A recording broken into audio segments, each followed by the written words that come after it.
I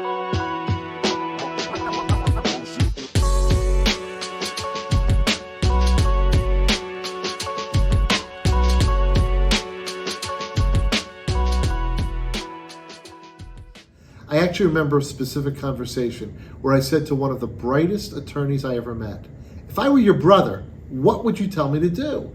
I could not get anybody to give me an answer in terms of where to go with the business. My name is Peter Levy, and I sit on the executive committee of Mandelbaum Barrett, Attorneys at Law. I also am the chairperson for the Life Sciences and Emerging Technologies practice. My experience includes half of my career on the business side and half of my career as a practicing attorney. As a business person, I spent approximately 10 years running two public companies. One public company in the entertainment space, and about 6 years running a pharmaceutical company, which went from being a pink sheet penny stock to one of the more successful companies on NASDAQ. Prior to running the two public companies that I was at the helm of, I spent a number of years working at a major regional CPA firm. At that point in time, I was doing a lot of strategic planning, and that was the genesis of corporate topography. Corporate topography is a process map. And what I realized in working with many companies is that business owners, business leaders are long on ideas, but very short on implementation. Corporate topography is a way to look at your business in a three-dimensional way.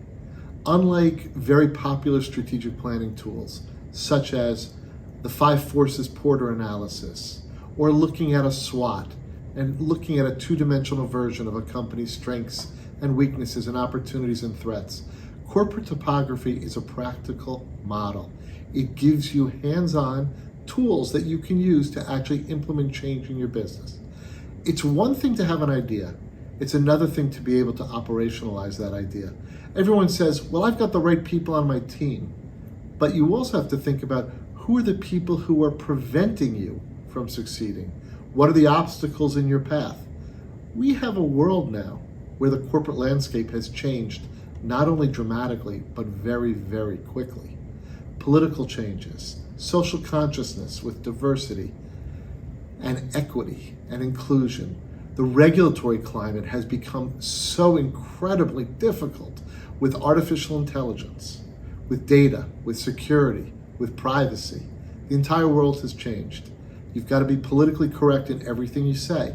And now, as you climb this mountain to take your business from launch to success, you also have to account for what do your employees want? Are all of your employees aligned in the same vision? When I started out as a business leader, people always talked about get your people on the bus. You drive the bus, and once you drive that bus, you take them in the direction the company has to go. It's not enough. It's certainly not enough today. You not only have to get the right people on the bus to take this journey with you across your corporate topographical map, but you need to put the people in the right seats on the bus. And what I mean by that is that the business world has become more specialized.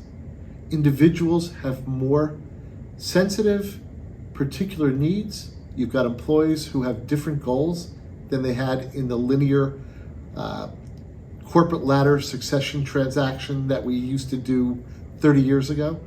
So you've got to have people in the right seats, in the right jobs, singing from the same song sheet. Between the time that I began practicing law and ended up running the two public companies that we took to NASDAQ, I spent a good deal of time, 10 years in fact, as a partner at a regional CPA firm. At that point in time, the entire world was changing.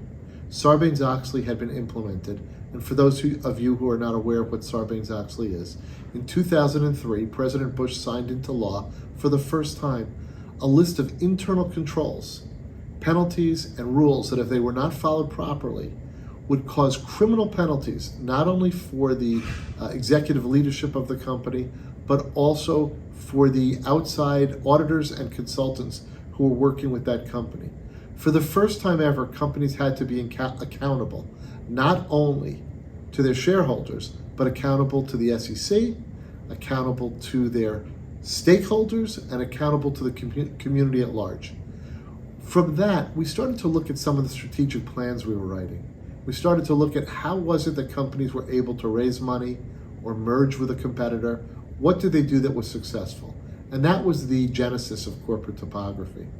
Corporate topography came out of my writing and working on hundreds and hundreds of business plans and realizing that it's not enough to go from point A to point B.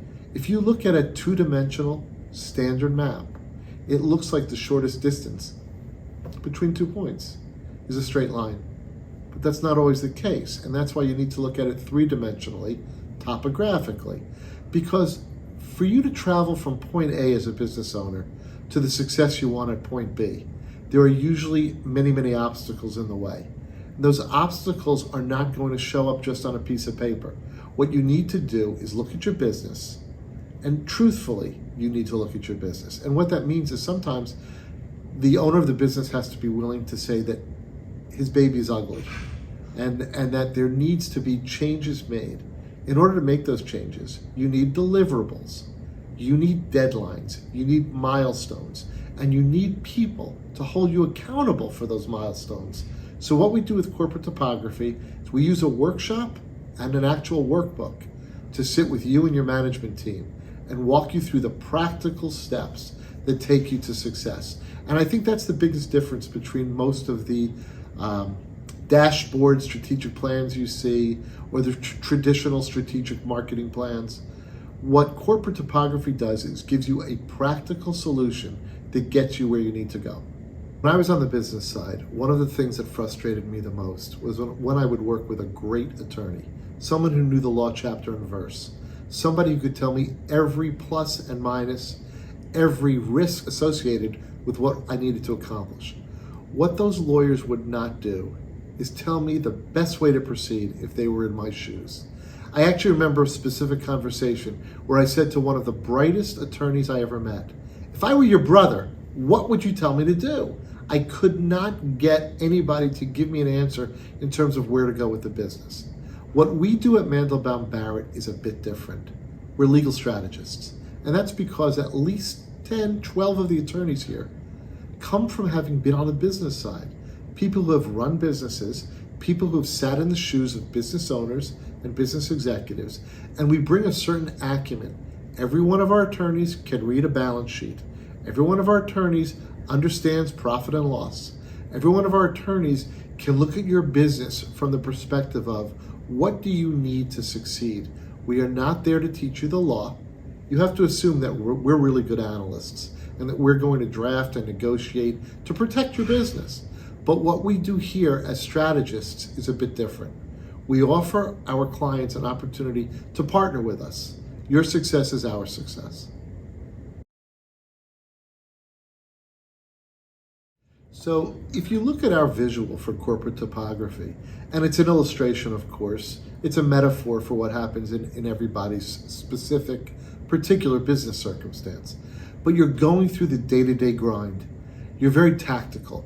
You're working on whatever you need to do to keep your business afloat. You're probably putting out fires and being reactive rather than proactive.